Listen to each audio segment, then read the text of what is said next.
Welcome sa Clairvance Channel mga katiktik. Meron tayo ditong Sony Xperia XZ2 Premium.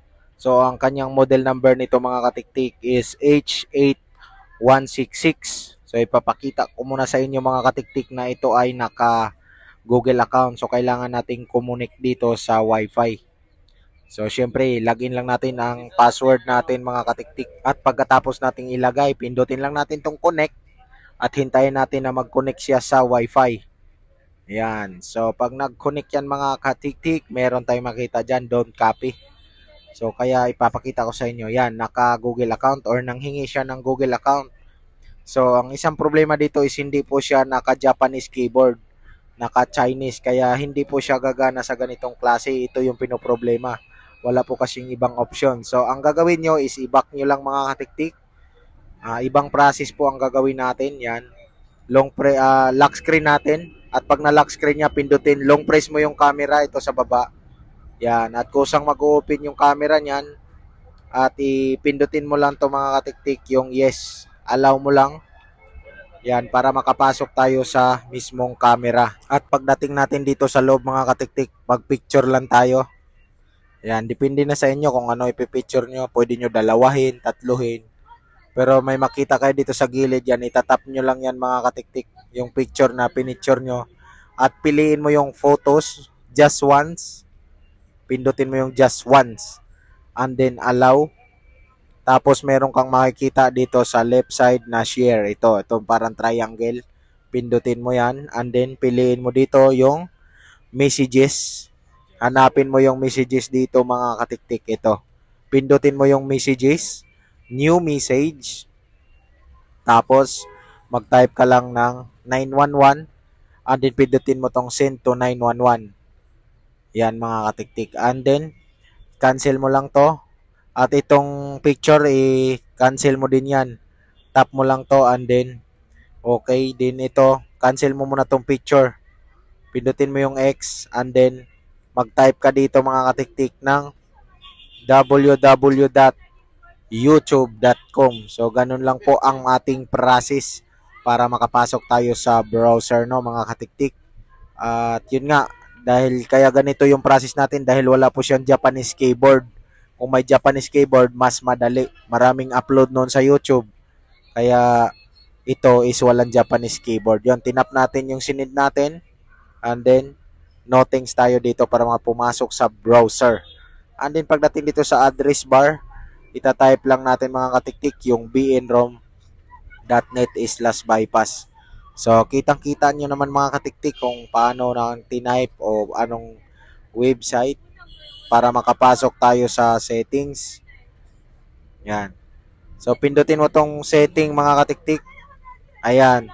So, sa pinakababa, ayan, may makita tayo dyan. Yung model number niya, ipapano ko sa inyo, ito ay H8166. Ayan o. H8166. It's 8166. Yan po yan. So, yun po ay Sony Xperia XZ2 Premium. Ayan. So, pinapakita ko lang yun sa inyo. So, ang gagawin talaga natin dito is kaya tayo pumasok dito sa BNROM is mag-download ng Google Account Manager at saka FRP Bypass. So, itong 8, 9, 10. Yan, nakikita nyo. Yan po yung itatap natin para ma-download. So, pagka-tap nyo yan, X nyo dito, kailangan nyo yung scroll down para lumabas yung ano natin. Ayan, download. So, para ma-tap natin, kailangan nyo i-scroll down para ito, i-X nyo to. Ayan, lumabas na po yung tinatap natin download. Okay lang natin. Itong isa, na double X lang natin. So, ito, na-download na natin. Open lang natin yan. Open. Tapos, settings, allow unknown sources. Tapos, back natin. Install natin. So, make sure na app installed, hindi yung app not installed. Ayun. Ito, app installed. Ibig sabihin, good po yun mga katiktik. And then, next natin i-download is yung FRP Bypass. Hanapin mo mga katiktik yung FRP Bypass. At itap mo ito. Pagka-tap mo yan, okay mo lang para ma-download.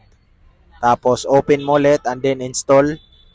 Yan, install. At hintayin natin na matapos mag-install mga katiktik. Tapos, open natin. So, tap natin open. Make sure na connect tayo sa Wi-Fi. So, ito, tatlong tuldok, browser sign in, okay.